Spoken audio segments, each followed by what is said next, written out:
as like completely different like lecture topic, but I will be touching up on this just a little bit. So storytelling, dreaming, and designing futures are all human tasks.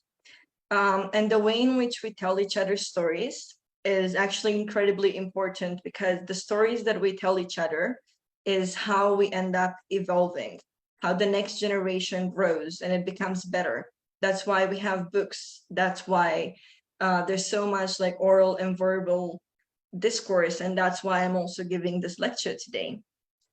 Because communication is important, storytelling is important, and AI is generally just another tool for storytelling, which of course it's a lot more powerful than us, but it's still a tool that humans have designed for storytelling. It is to enhance our daydreaming, it's to enhance our capabilities, just like augmented reality has the word augment, and it augments what we can see. Artificial intelligence is augmenting how we think. So it's just going to help us think better, think more, and be more creative. So this is what I was getting at before during the little Q&A break as well.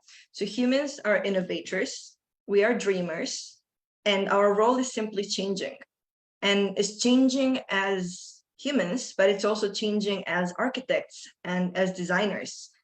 We're not going to be doing those menial tasks anymore, where I sit and I just click my mouse 100 times a minute and I do like drawings, like CAD drawings and models and all of this stuff.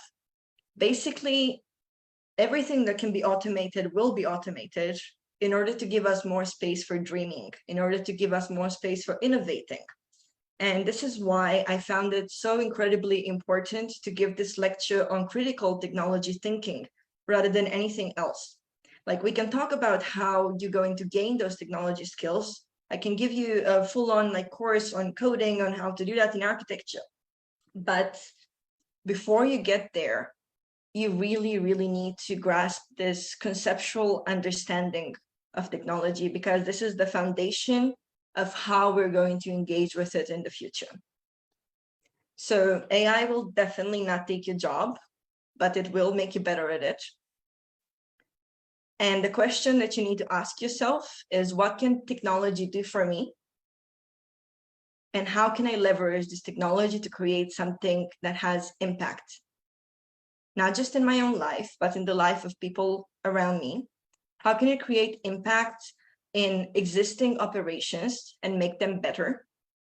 And then scaling all the way up, how can it create impact into markets? How can it create impact into communities? How can it create impact globally? So develop a critical perspective of technology, use it to solve problems, create impact.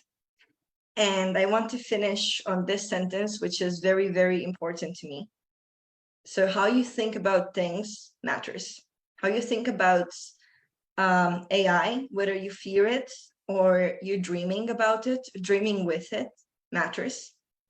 How you think about technology, whether in terms of buzzwords and like glitzy tech media coverage, or in a way that's applied and critical and useful, all of those things are actually going to change the future. Not just your future, they're going to change our collective future. And this is why I would much rather have used this entire hour going through shifting your perspective towards concept and towards gaining a very, very healthy understanding of technology, and towards understanding how your role might be changing as a designer, rather than bombarding you with beautiful AI, VR, and AI art or project.